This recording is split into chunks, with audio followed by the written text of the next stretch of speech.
اسلام کی حقانیت جس میں کوئی شک اور شبہ نہیں ہے، قرآن مجید جو اللہ رب العالمین کی طرف سے نازل شدہ آخری کتاب ہے اور قیامت تک کے لیے لوگوں کے لیے ہدایت کا سرچشمہ ہے، اس میں اللہ رب العالمین نے یہ بات بالکل واضح طور پر ارشاد فرما دی کہ انا نحن نزلنا الذکر وانا له لحافظون، کہ ہم ہی نے اس ذکر یعنی قرآن کو نازل کیا اور ہم ہی اس کی حفاظت کرنے والے ہیں، کیونکہ قرآن ایک زندہ اور جاوید کتاب ہے اور قیامت تک کے لیے معجزہ ہے۔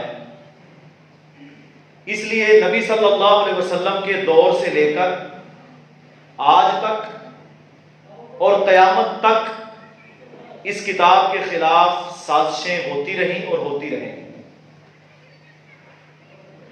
اسلام کو بدنام کرنے کے لیے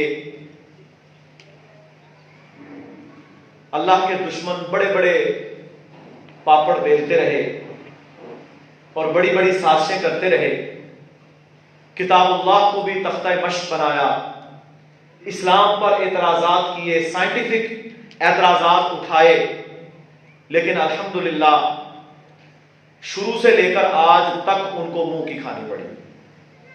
نبی صلی اللہ علیہ وسلم کے دور مبارک میں بھی کبھی آپ کو مجنون، کبھی جادوگر قرار دیا گیا، بڑے بڑے الزامات لگائے گئے، لیکن اللہ نے جو چیلنج دیا تھا کہ تم قرآن جیسی ایک آیت، ایک سورت تک نہیں بنا کر لا سکتے، وہ اس چیلنج کو پورا نہ کر سکے۔ میرے محترم بھائیوں، اسلام کی حقانیت بالکل واضح ہے۔ ہمیں اللہ اور اس کے رسول صلی اللہ علیہ وسلم کی بات، اس کے حکموں پر پورا یقین اور اعتماد ہے۔ ہم الحمدللہ قرآن کو اللہ کا کلام اور اللہ کی طرف سے نازل شدہ سمجھتے ہیں، لیکن میں قرآن مجید پر اٹھائے جانے والے اعتراضات اور آج کی جدید سائنس نے کس طریقے سے کتاب اللہ کے اندر، اسلام کے اندر نبی صلی اللہ علیہ وسلم کے بتائے ہوئے اصول ان کو کیسے ثابت کیا، یہ آپ احباب کے سامنے بیان کرنا چاہتا ہوں، صرف اس لیے تاکہ ہمارے سامنے یہ بات واضح ہو جائے کہ اللہ کا دین سچا ہے اور یہ قیامت تک کے لیے ہے، اس میں نہ کمی نہ بیشی کوئی کر سکا نہ کوئی کر سکے گا۔ اللہ اکبر۔ میرے بھائیوں، کتاب اللہ کو ہم نے پڑھا، ہم نے کتاب اللہ کو سیکھا، ہم اللہ کے قرآن کی تلاوت کرتے ہیں، اپنے بچوں کو حفظ کرواتے ہیں، لیکن ایک کام جو ہم سے پہلے مسلمانوں نے کیا تھا، اللہ نے انہیں غلبہ دیا، اللہ نے پوری دنیا کے اندر ان کا لوہا منوایا، وہ کیا تھا؟ تحقیق۔ ہم نے ریسرچ کو چھوڑا۔ ہم جب تحقیق سے پرے ہوئے تو ہماری آنکھوں کے سامنے وہ معجزات، وہ چیزیں جو کہ کتاب اللہ میں بیان ہوئی، اسلام نے بیان کی، رسول اللہ صلی اللہ علیہ وسلم نے بیان کی، وہ ہم تک نہ پہنچ سکی۔ ہماری بہت بڑی بڑی لائبریریز، ان میں پڑھی ہوئی کتابیں، ہمارے سائنٹسٹ، ان کی تحقیق، وہ ساری ان ظالموں نے ٹرانسلیشنز کر کے رومن کے اندر انہیں ٹرانسفر کیا اور اپنے سائنسدانوں کے نام لگا لگا کر مسلمانوں کی تحقیق کو دنیا میں شائع کیا۔ لیکن ہم جب لکیر کے فقیر بنے، جب ہم نے غیر مسلموں کی نقالیاں شروع کی، جب ان کے اداروں کو سپر مانا اور ان کی یونیورسٹیز اور ان کی ریسرچ کو ہی حتمی سمجھا، تو میرے بھائیوں پھر کیا ہوا؟ پھر ہم ان کی تحقیق کے مرہون منت ہو گئے اور ہم نے اپنی ریسرچ چھوڑ دی، اور اس کا پھر الٹیمیٹ ریزلٹ یہ نکلا کہ مسلمانوں میں سائنسدان بہت کم ہیں۔ پوری امت مسلمہ کی یونیورسٹیز کی تعداد اور غیر مسلموں کے ممالک کے ایک شہر کی تعداد، اس میں بہت بڑا فرق ہے۔ ہماری یونیورسٹیز کے اندر وہ تعلیمات جو نازل ہوئی تھی ہم ان پر بھی تحقیق نہ کر سکے. شہد کو اللہ رب العالمین نے شفا قرار دیا, ہم نے اس پر کوئی ریسرچ نہیں کی. رسول اللہ صلی اللہ علیہ وسلم نے کلمنجی کے حوالے سے فضیلت بیان فرمائی کہ یہ موت کے سوا ہر بیماری کا علاج ہے, ہم نے کوئی ریسرچ نہیں کی. غیر مسلموں کے ریسرچ پیپرز اس پر پی ایچ ڈی ہوتی ہیں, لیکن مسلمان سائنسدان انہیں اس کی کوئی فکر نہیں. تو میرے بھائیو, اللہ تعالیٰ نے تو قرآن میں سب کچھ کھول کے بیان کر دیا. میں انگلینڈ میں تھا تو ایک کتاب کے حوالے سے مجھے کسی بھائی نے کہا کہ آپ یہ کتاب خریدیں. اس کا نام تھا ٹوڈیز میڈیکل سائنس. یہ کیلیفورنیا امریکہ کا ایک شہر ہے, وہاں کے رہنے والے ایک سرجن نے لکھی تھی, ڈاکٹر جان ہارورڈ اس کا نام تھا. وہاں کی بڑی بڑی جو آؤٹ لیٹس ہیں بکس کی, آٹوکرز کے نام سے اور ایمیزن تو خیر آن لائن ہے, میرے بھائیوں میں نے ان کا وزٹ کیا. امریکہ سے شائع ہونے والی کتاب مجھے نہیں ملی. انہوں نے اپنی کتاب, اس کتاب کو اپنی شیلفز, اپنی مارکیٹ سے غائب کر دیا. 100-150 صفحے کی کتاب, آپ کو پورا انٹرنیٹ آپ چھان ماریں, آپ کو اس کتاب کی پی ڈی ایف نہیں ملے گی. جب ہم پہنچے, دیکھا, پوچھا تو انہوں نے کہا ہاں یہ کتاب موجود ہے, لیکن اس کی قیمت ہے 250 پاؤنڈ. 200 روپے کا 1 پاؤنڈ ہے. یعنی چند صفحوں کی کتاب جو آپ کو 100-150-200 میں عام طور پر ملتی ہے, اس کی قیمت اتنی بڑھا دی کہ کوئی شخص اس میں رسائی نہ کر سکے. اس کتاب میں کیا لکھا تھا؟ اس کتاب کو لکھنے والا ڈاکٹر جان کیا لکھتا ہے, اس نے صرف کسی شخص کو وضو کرتے ہوئے دیکھا. اب وضو میں وہ سر کا مسح, کانوں کا مسح کر رہے ہیں. میرے بھائیوں, جب ہم کانوں کا مسح کرتے ہیں تو ہمارے جتنے نرڈز یہاں سے گزرتے ہیں, ان کو ایک مساج ہوتا ہے جس سے سرکولیشن انہینس ہوتی ہے. اور اکثر وہ شخص جو نماز نہیں پڑھتا, ظاہر ہے وہ وضو بھی نہیں کرتا, اگر وہ شخص نماز پڑھنا شروع کر دے تو آٹومیٹیکلی اس کی مائیگرین یعنی آدھے سر کا درد آہستہ آہستہ ٹھیک ہونا شروع ہوتا ہے. تو اس نے جب اسے وضو کرتے ہوئے دیکھا تو اس نے اس بندے سے پوچھا کہ یہ کیا کر رہے ہو؟ کہتا ہے میں وضو کر رہا ہوں. کہا یہ کیوں کر رہے ہو؟ کہا ہم نماز پڑھتے ہیں. تمہیں کس نے سکھایا؟ کہا محمد رسول اللہ صلی اللہ علیہ وسلم. اس نے کہا مجھے اس پرسنالٹی کے بارے میں کچھ معلومات مل سکتی ہے؟ اس نے کہا ہاں, قرآن ان پر نازل ہوا, یہ حدیث کی کتابیں ہیں. اس نے ریسرچ کی. اس غیر مسلم ڈاکٹر نے جو کہ ایک یونیورسٹی کا بہت بڑا پروفیسر تھا, اس نے کتاب لکھی ٹوڈیز میڈیکل سائنس, آج کی میڈیکل سائنس.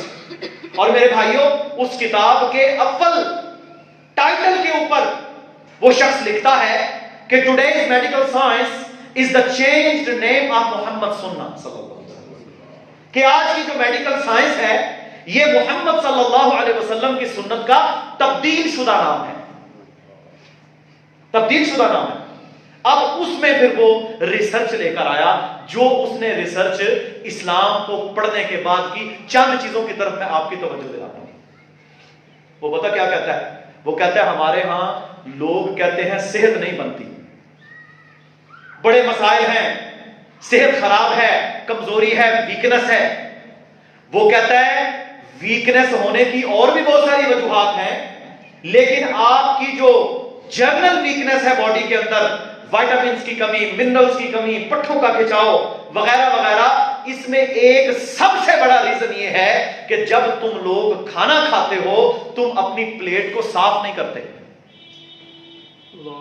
تم اپنی پلیٹ کو, اپنے برتن کو پراپرلی صاف نہیں کرتے. پھر اس نے لکھا کہ اسلام نے, محمد رسول اللہ صلی اللہ علیہ وسلم نے برتن کو صاف کرنے کا حکم دیا, اور ساتھ یہ فرمایا کہ تم میں سے کوئی شخص جب کھانا کھائے اپنا برتن صاف کرے اور اس کے بعد اپنے انگلیوں کو چاٹ لے یا چٹوا لے. بالکل حدیث ہے. اب اس کا ریزن وہ لکھتا ہے, وہ کہتا ہے کہ ہم نے اس کی ریسرچ کی کہ جب بھی آپ کو, ہمارے اب سالن ہوتا ہے اکثر, جب بھی آپ کوئی چیز استعمال کرتے ہیں تو اس میں جتنے وائٹامنس اور منرلز ہیں، یعنی وہ چیزیں جو آپ کو صحت دیتے ہیں، جس میں وائٹامن سی، کیلشیم، میگنیشیم، میرے بھائیوں دیگر وائٹامن بی کمپلیکس وغیرہ، یہ سارے آپ کی صحت کے لیے ضروری ہیں، اللہ نے ہماری خوراک میں رکھے۔ وہ کیا کہتا ہے ان کا ایک ویٹ ہوتا ہے، وہ جناب شوربے سے، سالن سے، وہ آپ کی چیز سے نیچے بیٹھ جاتے ہیں، آپ اوپر سے کھا کر جناب نہ اس کو چاٹا، نہ صاف کیا، نہ پلیٹ کو صاف کیا، پھینک دیتے ہیں۔ جو اصل اس کے اندر موجود ہوتی ہے وہ ساری آپ ضائع کر دیتے ہیں، اور آپ صلی اللہ علیہ وسلم نے ایک بچنے والے لقمے یا ایک حصے کو بھی برکت قرار دیا۔ برکت تو ضائع ہو گئی، اس کے اندر جو باؤنٹیز، جو نعمتیں اللہ سبحانہ و تعالی نے رکھی ہیں وہ تو آپ نے ضائع کر دی۔ ایک سنت کی مخالفت، اور دوسرے نمبر پر آپ نے اس کھانے کی جو اصل تھی اس کو برباد کر دیا۔ وہ کہتا ہے یہ وجہ ہے جس وجہ سے اکثر لوگوں کے اندر ڈیفیشنسیز یعنی کمی ہو جاتی ہے چیزوں کی۔ تو میرے بھائیوں، کمی سے کہتا ہے بچنا چاہتے ہو تو اپنے برتنوں کو صاف کرو۔ دوسرے نمبر پر وہ کہتا ہے جب تم اپنی انگلیوں کو چاٹتے ہو نا، وہ کہتا ہے میں نے یہ پڑھا، میں بڑا حیران رہا، مجھے یقین نہیں آتا تھا کہ ان انگلیوں کو چاٹنے کا کیا مقصد ہے۔ وہ کہتا ہے میں نے کھانا کھایا اپنے ہاتھوں سے، حالانکہ عام طور پر وہ ہاتھوں سے نہیں کھاتے، ہم نے کہتا ہے میں نے کھانا کھایا اپنے ہاتھوں سے، اور میں نے اپنی انگلیوں کو چاٹنے سے پہلے مائکروسکوپ کے نیچے رکھا، خوردبین کے نیچے رکھا، اور میں نے دیکھا کہ ہماری ان ناخنوں کے جوڑوں سے ایک ایسی ریز یعنی انزائمز نکلتے ہیں جو آپ کے ڈائجسٹو سسٹم کے لیے بڑے زبردست ہیں۔ نظام انہضام، آج کل ہم کلینک پہ ہوتے ہیں نا، اکثر لوگ آگے کیا کہتے ہیں جی ہاضمہ نہیں ٹھیک، کوئی میدے کا نسخہ بتائیں، میدا خراب ہے، جلن ہے، تیزابیت ہے، اپھارا ہے، وغیرہ وغیرہ۔ کیا ہے کہ ہم ذرا دیکھیں کہ آخری دفعہ کب ہم نے ہاتھوں سے کھانا کھایا اور اپنی انگلیوں کو چاٹا؟ ختم ہو گیا تقریباً، بہت کم۔ اور اگر ہم کرتے بھی ہیں ہاتھوں سے کھایا تو آخر میں کیا ہے، دھو دیا یا ٹیشو سے صاف کر دیا۔ رسول اللہ صلی اللہ علیہ وسلم نے دھونے سے پہلے یا کپڑے یا ٹیشو سے صاف کرنے سے پہلے یہ حکم دیا ہے کہ تم ان کو چاٹو، اچھی طرح صاف کرو۔ میرے بھائیوں، وہ ریز، وہ انزائمز، وہ اللہ کی نعمت جو اس سے اس کھانے کے اندر شامل ہو کر نکلتی ہے، وہ جب آپ کے معدے میں جائے گی، آپ کے معدے کو کیا کرے گی؟ آپ کے معدے کو وہ اللہ کے فضل و کرم سے انزائمز پرووائڈ کرے گی اور آپ صحت مند ہو جائیں گے۔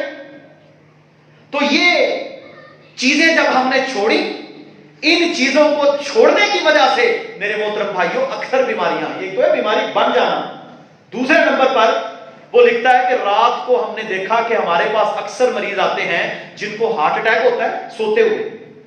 آپ نے سنا کبھی کہ فلاں بندہ جی اچھا خاصا رات کو سویا لیکن اس کو ہارٹ اٹیک ہو گیا؟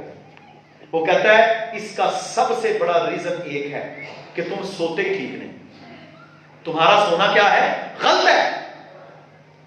وہ کہتا ہے اگر تم سونا چاہتے ہو تو اپنی داہنی کروٹ سویا کرو۔ امام الانبیاء صلی اللہ علیہ وسلم کا کیا فرمان ہے کہ باوضو ہو کر اپنے بستر کو جھاڑ کر اپنی داہنی کروٹ، اپنا رخسار داہنی طرف رکھ کر سو تاکہ تمہارا دل آزاد ہو۔ جب آپ بائیں طرف سوئیں گے تو ساری باڈی کا ویٹ کہاں ہوگا؟ آپ کے دل کے اوپر ہوگا۔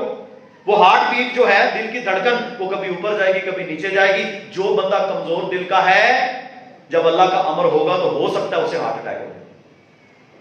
الٹا سونا ویسے بنا ہے شریعت میں۔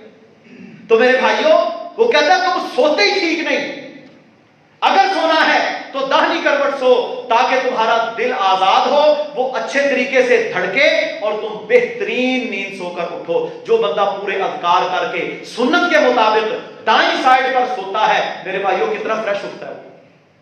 اور وہ لوگ جو عجیب و غریب انداز سے سوتے ہیں سنت کی مخالفت میں، بائیں طرف اکثر اوقات دیکھیں گے انہیں آنکھ ہی نہیں کھلتی فجر کے وقت۔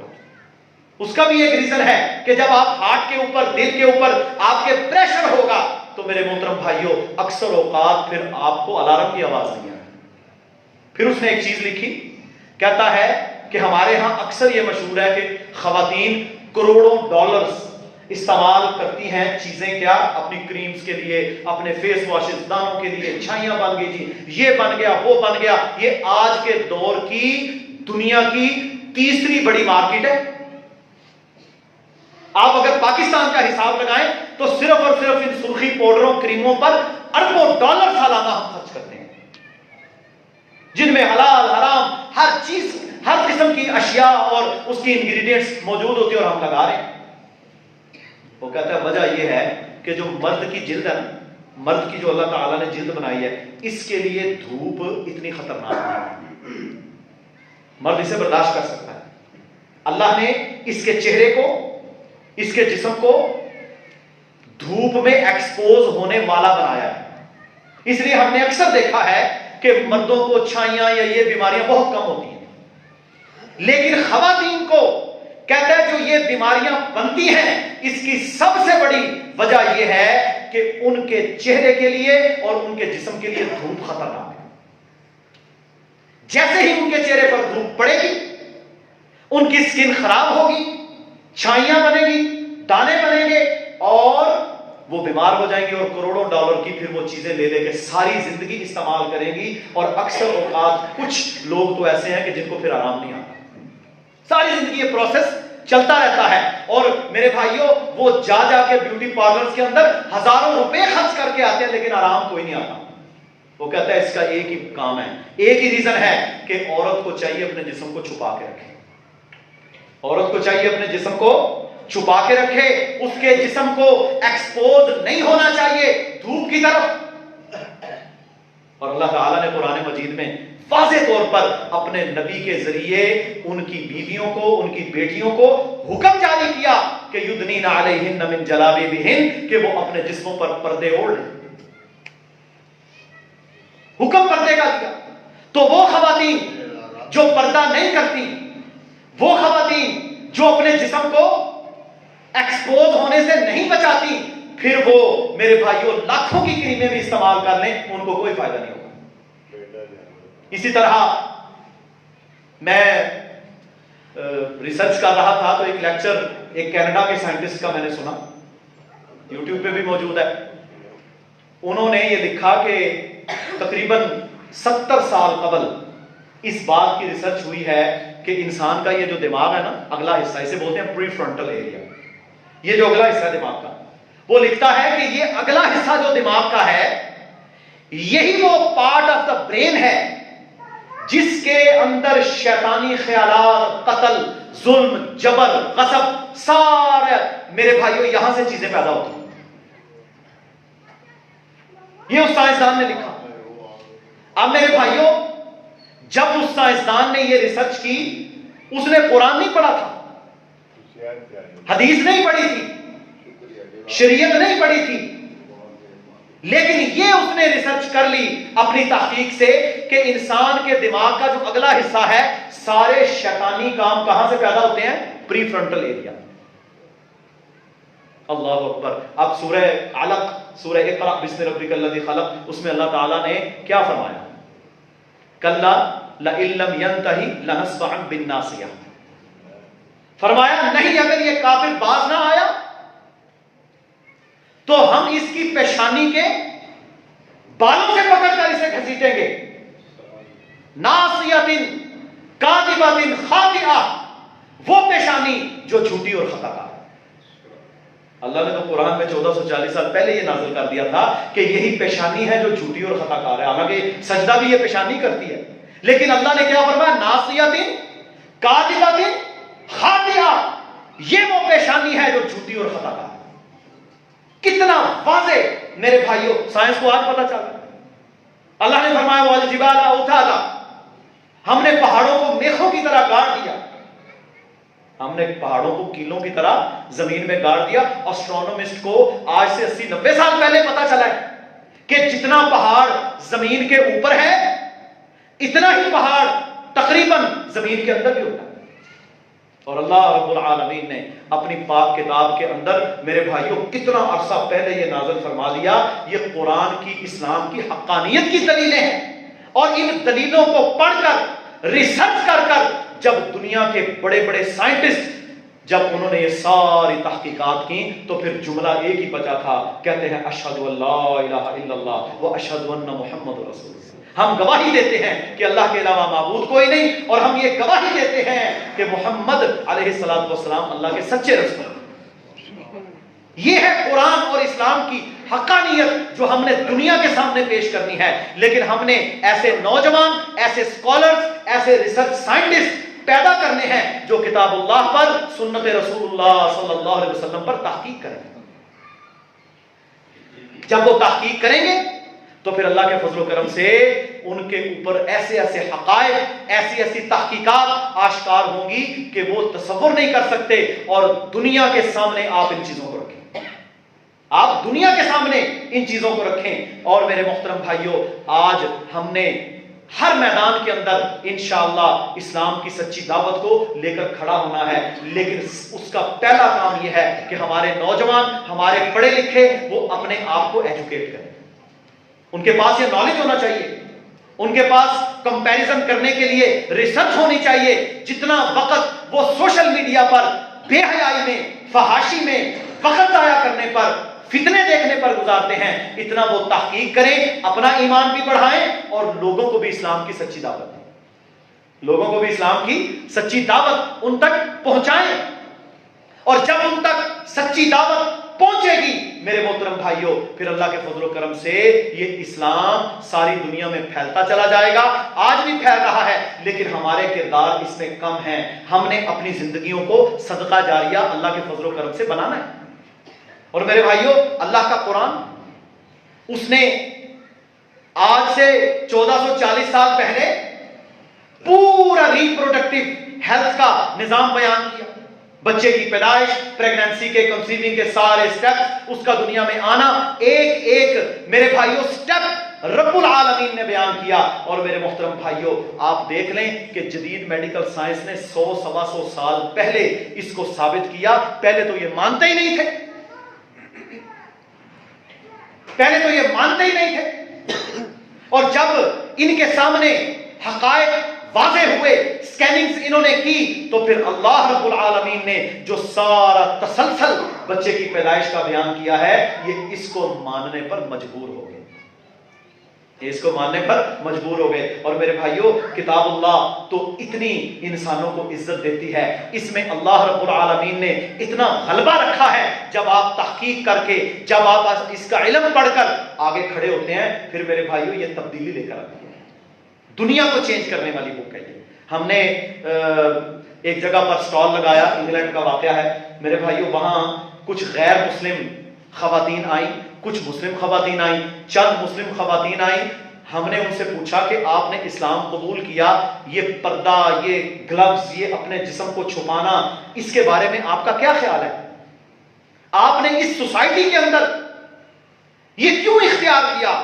تو ان کا آگے پتہ کیا کہنا تھا؟ ان کا یہ کہنا تھا کہ اس پردے کو ہم قلعے کی طرح سمجھتے ہیں، یہ ہمارے لیے ایک فورٹ ہے جو کہ ہماری شیطانوں سے، نامحرموں سے، فتنوں سے حفاظت کرتا ہے۔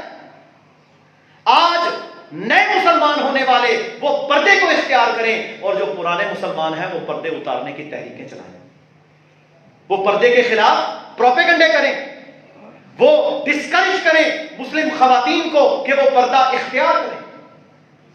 اور ہم جو کتاب و سنت کے دعوے دار، ہم اپنے گھروں میں اسے توڑیں، پتہ ہونے کے باوجود، علم ہونے کے باوجود۔ اور میرے بھائیوں، قرآن تو وہ کتاب ہے جس نے لوگوں کو عزتیں دیں، وہ جو کمزور تھے، وہ جو کمزور تھے، وہ جن کا معاشرے میں کوئی مقام نہیں تھا، وہ جو غلام تھے، وہ جو بکتے بکاتے آنے والے تھے، اللہ رب العالمین نے اس کتاب کی وجہ سے ان کو بھی عزت دی۔ صحیح مسلم میں رسول اللہ صلی اللہ علیہ وسلم کا فرمان، اس کے ضمن میں یہ واقعہ ہے کہ حضرت عمر رضی اللہ تعالی عنہ نے اپنے دور مبارک میں سیدنا نافع بن عبد الحارث رحمہ اللہ ان کو مکہ کا گورنر بنایا۔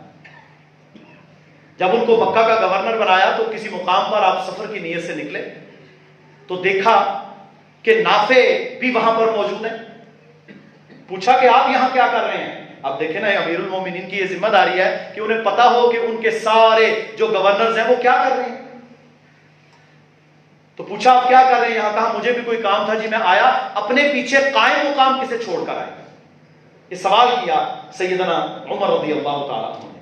انہوں نے کہا میں اپنے پیچھے ابن ابزا ان کو چھوڑ کے آیا ہوں اور مکہ کا قائم مقام گورنر بنا کے آیا ہوں. اسلام کا سب سے بڑا شہر، سب سے بڑا شہر، اس کا قائم مقام گورنر ابن ابزا. عمر رضی اللہ تعالیٰ عنہ نے یہ سن کر کہا وہ ابن ابزا جو میرا آزاد کردہ غلام ہے، آپ اسے مکہ کا قائم مقام گورنر بنا کے آ گئے؟ کہا جی ہاں، پر میں اسے اس لیے بنا کے آیا ہوں انہو قارئ لکتاب اللہ، وہ اللہ کی کتاب کا قاری ہے. صرف قاری نہیں ہے، وہ عالم بالفرائض، اور اس کے فرائض احکامات کو جاننے والا ہے. قرآن کا جاننے والا، قرآن کے احکامات کو جاننے والا، قرآن کے علوم کو جاننے والا، اس کا یہ حق ہے کہ اسے قائم مقام گورنر بنایا جائے، چاہے وہ آزاد کردہ غلام ہی کیوں نہ ہو. اسلام نے یہ سٹینڈرڈ رکھا ہے. اسلام نے میرے بھائیوں برادری کا سٹینڈرڈ نہیں رکھا. تو پھر عمر رضی اللہ تعالیٰ عنہ نے وہاں پر یہ کہا کہ میں نے رسول اللہ صلی اللہ علیہ وسلم کی زبان مبارک سے سنا تھا ان اللہ یرفع بہذا الکتاب اقواما ویضع به آخرین، کہ اللہ رب العالمین اس کتاب یعنی قرآن کی وجہ سے قوموں کو اونچا کر دیتا ہے، اور وہ جو اس کو نہیں مانتے انہیں ذلیل و رسوا کر دیتا ہے. یہ تو قرآن ہے، یہ تو اسلام ہے، جس کی وجہ سے میرے بھائیوں آج ساری عزتیں اللہ کے فضل و کرم سے ہمیں مل رہی ہیں. اور ہم اس قرآن کو، اسلام کو مضبوطی سے پکڑ لیں تو عزتیں ہمارے لیے ہیں.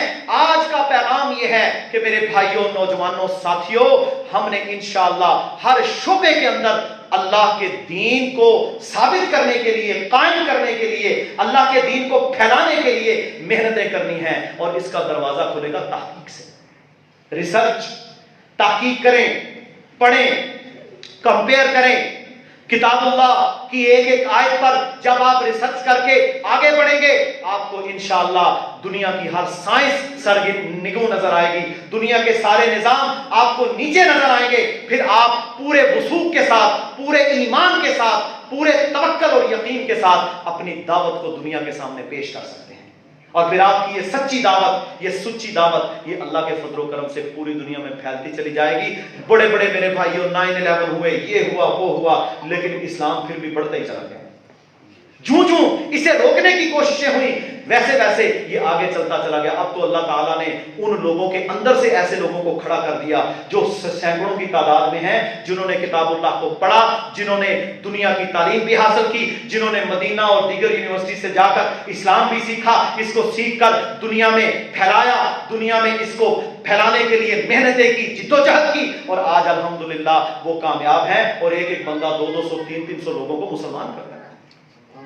کردار بنایا انہوں نے. اور میرے بھائیوں ہمارے کردار اس حد تک میرے بھائیوں پیچھے جا چکے ہیں کہ کوئی شخص ہمارے کردار کو دیکھ کر مسلمان ہونے کو تیار نہیں ہوئے. ہر وہ برائی، ہر وہ خامی میرے محترم بھائیوں ہمارے اندر موجود ہے جو دنیا کے اندر بری سمجھی جاتی ہے. حالانکہ اسلام تو ہمیں اچھائی کا درس دیتا تھا، اسلام تو ہمیں خیر کی طرف چلنے کا درس دیتا تھا، اسلام تو ہمیں اچھا انسان سب سے پہلے بناتا ہے. کیونکہ وہ شخص اچھا مسلمان ہوتا ہی نہیں جو ایک اچھا انسان ہو، جو لین دین میں، معاملات میں، میرے بھائیوں اپنے گھر کے اندر، اپنے کاروبار میں بہترین، اسٹریٹ فارورڈ، اچھی زندگی، سچ والی زندگی نہیں گزارتا. تو یہ ساری کی ساری چیزیں ہیں جس وجہ سے ہم لوگ اسلام کی دعوت میں اس انداز سے استعمال نہیں ہو پا رہے جس طرح حق ہے. اللہ رب العالمین ہم سب کو سمجھنے کی، تحقیق کرنے کی، اسلام پر ریسرچ کرنے کی، اور اپنے کردار اور اعمال اور افعال اور عقائد کو سنبھالنے کی، سنبھالنے کی توفیق عطا فرمائے، اصلاح کرنے کی توفیق عطا فرمائے. وآخر دعوانا ان الحمدللہ رب العالمین.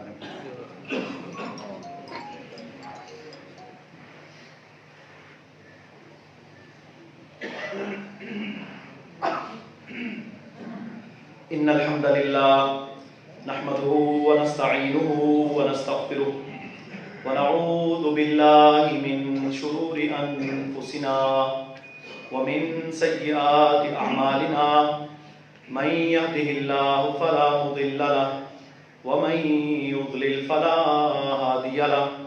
اشهد ان لا اله الا الله وحده لا شريك له واشهد ان محمدا عبده ورسوله اما بعد. نبی اکرم صلی اللہ علیہ وسلم کا فرمان ہے، جو شخص علم حاصل کرنے کے لیے نکلتا ہے، کوشش کرتا ہے، محنت کرتا ہے، جس راستے پہ چلتا ہے، اللہ رب العالمین اس کے لیے جنت کا راستہ آسان کر دیتا ہے. کسی بھی عمل کی بنیاد نالج ہے، علم ہے. اور ہمارے ہاں آج کل علم سمجھ لیا گیا صرف اور صرف ڈاکٹر، انجینئر، سائنسدان بننے کو. حالانکہ یہ سارے فنون ہیں، سکلز ہیں. اصل علم وہ ہے جو اللہ نے آسمانوں سے نازل کیا. قرآن علم ہے، رسول اللہ صلی اللہ علیہ وسلم نے جو اس کی تشریح کی، احادیث، سیرت، یہ علم ہے. جب انسان درست علم، صحیح عقیدہ، صحیح منہج، صحیح سوچ کے ساتھ ڈاکٹر اور سائنسدان بنتا ہے، پھر وہ کارنامے سر انجام دے سکتا ہے جو عام نہیں دے سکتا بندہ. تو علم حاصل کرنا بنیاد ہے. اللہ نے قرآن میں بھی فرمایا نا، انما یخشی اللہ من عبادہ العلماء. اللہ سے سب سے زیادہ ڈرنے والے وہ لوگ ہیں جو نالجیبل ہیں، جسے اللہ کا تعارف ہی نہیں، جسے پتہ ہی نہیں کہ میرا رب کیا پسند کرتا ہے، کیا ناپسند کرتا ہے، کس چیز کو اچھا سمجھتا ہے، کس چیز کو برا سمجھتا ہے، کس چیز سے راضی ہوتا ہے، کس چیز سے ناراض ہوتا ہے. میرے محترم بھائیوں، اس شخص کا کیا اللہ کے ساتھ تعلق ہوگا؟ اسے پتہ ہی نہیں کہ اپنے رب کو پکارنا کیسے. آج کیوں ہمارے معاشرے کے اندر فتنے ہیں، مسائل ہیں، لوگوں کے عقائد خراب ہیں، لوگوں کو یہ نہیں پتا کہ اللہ اپنے عرش پر مستوی ہے یا ہر جگہ موجود ہے. حالانکہ اللہ تو اپنے عرش پر مستوی ہے، الرحمن علی العرش استوی. یعنی اللہ کا انٹروڈکشن ہی نہیں ہے، تعارف ہی نہیں ہے، اللہ کی صفات کا علم نہیں ہے. تو جب علم حاصل نہیں کیا جائے گا تو پھر یہ ہو نہیں سکتا کہ آپ عمل اچھا کر سکیں. تو علم بنیاد ہے. ہم علم حاصل کریں، اور علم قرآن کا حاصل کریں، احادیث کو پڑھیں، اسلام کو پڑھیں. پھر آپ جس سکل کے اندر موجود ہیں، آپ 10 PhD کی ڈگری لے لیں، پھر اللہ کے فضل و کرم سے کیا ہوگا؟ پھر آپ کا اصل علم، وہی والا علم، وہ اوپر رہے گا، اور باقی ساری سکلز اور فنون اس کے نیچے رہ کر آپ کو سیدھی راہ پر چلاتے رہے گا انشاءاللہ. یہ میرے بھائیو، ہم یونیورسٹی میں پڑھتے تھے. ہمارا ایک پروفیسر تھا، بہت بڑا PhD اسکالر، بڑی کتابیں لکھی وغیرہ وغیرہ وغیرہ. ہم نے ایک دن نہیں، 20 بار اسے دیکھا کہ اس نے جب بھی بیت الخلاء استعمال کیا. آپ کو پتا ہے غیر ممالک کے اندر کھڑے ہو کر وہ پیشاب کرتے تھے. دنیا کے ایئرپورٹس پر جائیں، وہ کھڑے ہو کر پیشاب کرنے کا نظام بنا ہوا ہے. کھڑے ہو کے پیشاب کیا، کچھ پیشاب اندر گرا، کچھ اپنے اس کے کپڑوں پہ گرا، اور سب دیکھنے والوں کو نظر آ رہا ہے. نہ ہاتھ دھونے، نہ طہارت کا پتہ، نہ اپنے کپڑوں کو بچانے کا علم. میرے بھائیوں، مجھے یہ بتائیں، آپ 10 PhD کی ڈگریاں بھی لے لیں، اگر آپ کو بیسک طہارت ہی نہیں پتا، کیا فائدہ آپ کی زندگی؟ یہ حالتیں ہیں ان کی، جن لوگوں کو آج کے مسلمانوں نے اپنے لیے رول ماڈل بنا لیا. قرآن کو چھوڑا، حدیث کو چھوڑا، دین اللہ کو چھوڑا میرے بھائیوں، اور ان لوگوں کو رول ماڈل بنا لیا کہ جی یہ اسکالر ہے فلاں یونیورسٹی کا، اس نے اتنی PhDs کی. اچھا، اس PhD والے کو یہ تو پتا نہیں کہ عبادت کے لائق صرف ایک اللہ ہے. شیخ صفی الرحمان مبارک پوری، جنہوں نے الرحیق المختوم لکھی، ان سے ملاقات ہوئی ہماری بہت عرصہ قبل. ایک کانفرنس میں وہ آئے UK میں. تو میرے بھائیوں، ان کی مجلس میں 7-8 دن ہم ان کے ساتھ رہے کہ چلیں ان سے کچھ نالج حاصل کیا جائے. وہ پتہ کیا کہتے ہیں ہندوستان میں ایک ایسا علاقہ ہے جہاں پر سافٹ ویئر انجینئرز بہت زیادہ ہیں، کمپیوٹر. لیکن وہ سافٹ ویئر انجینئر جنہوں نے کمپیوٹر سائنسز کے اندر اتنی مہارت حاصل کی کہ امریکہ بھی ان سے سپر کمپیوٹر کے اندر کام کروانے کے لیے تیار ہوتا ہے، لیکن کہتے ہیں وہ عبادت کرتے ہیں چوہوں کی. کس کی عبادت کرتے ہیں؟ چوہوں کی. یہ ہے حالت انسان کی. لہم قلوب لا یفقہون بہا. یہ لوگ دل رکھتے ہیں پر سوچتے نہیں، ان کے کان ہیں سنتے نہیں، ان کی آنکھیں ہیں پر دیکھتے نہیں. اولئک کالانعام، یہ لوگ چوپائے ہیں، بل ہم اضل، بلکہ ان سے بھی بدتر. کیا ہے؟ علم نہیں ہے، اللہ کا تعارف نہیں، تو میرے بھائیوں دنیا کے ساری سکلز آپ کے پاس جمع ہو جائیں، آپ انسان نہیں بن سکتے، آپ جانور ہی رہیں گے۔ اس لیے علم حاصل کریں۔ رسول اللہ صلی اللہ علیہ وسلم نے فرمایا جو علم حاصل کرتا ہے شریعت کا، اسلام کا، عقیدے کا، توحید کا، سنت کا، فرمایا اللہ کی ساری مخلوق اس کے لیے دعائیں کرتی ہے، ساری مخلوق۔ اب میرے بھائیوں ہمارا جو معدہ ہے نا، اسٹومک، اس کے اندر اربوں نہیں کھربوں کی تعداد میں فرینڈلی بیکٹیریا ہوتا ہے، پتہ ہے آپ کو، جسے بولتے ہیں گٹ فلورا۔ وہ جانیں ہیں پوری۔ آپ جب اینٹی بایوٹک کھاتے ہیں تو 10 یا 14 دن کا جس کا کورس ہو نا اینٹی بایوٹک کا، اس کے اندر سے اینٹی بایوٹک کو کوئی پتہ نہیں میں نے کس بیکٹیریا کو مارنا ہے، وہ تو اچھے کو بھی مارے گی برے کو بھی مارے گی۔ اس کے بعد ڈاکٹرز کو یہ کہنا چاہیے کہ آپ اس کے بعد دہی کا استعمال کریں، دہی کے اندر وہ فرینڈلی بیکٹیریا ہوتا ہے۔ دہی کو مائکروسکوپ پر دیکھیں، آپ کو میرے بھائیوں اربوں کی تعداد میں اس کے اندر وہ زندہ چیزیں نظر آئیں گی، اسے بولتے ہیں لائف یوگرٹ۔ اب بات کیا ہے کہ وہ معدے کے اندر جو گٹ فلورا ہے اس میں کھربوں کی تعداد میں وہ فرینڈلی بیکٹیریا ہے، اور میڈیکل سائنس یہ کہتی ہے کہ آپ کے جسم کی 70% قوت مدافعت جو بیماریوں سے بچانے والی ہوتی ہے وہ ساری ہے ہی ریلیٹڈ معدے سے۔ کہا اللہ کی ساری مخلوق تمہارے لیے دعائیں کرتی ہے، آپ کے معدے میں پتہ نہیں کتنے کھرب ہیں، حتیٰ کہ سمندر کے اندر جو مچھلیاں ہیں، جو پرونز ہیں، جو کنگ پرونز ہیں، جن کی تعداد گنتی نہیں ہو سکتی، وہ سارے کس کے لیے دعائیں کرتے ہیں؟ جو قرآن کی آیت سیکھ رہا ہے، جو رسول اللہ کی حدیث سیکھ رہا ہے، جو کتاب التوحید پڑھ رہا ہے، جو اسلام سیکھ رہا ہے، جو احکامات سیکھ رہا ہے، جو وحی کے علم کو سیکھ کر آگے پہنچاتا ہے، ساری مخلوق اللہ کی اس کے لیے دعائیں کرتی ہے۔ جب آپ کا نالج، جب آپ کا علم مکمل ہوگا، صحیح ہوگا، درست ہوگا، میرے محترم بھائیوں، پھر آپ اچھے ڈاکٹر بھی ہیں، اچھے سائنسدان بھی ہیں، اچھے کاروباری بھی ہیں۔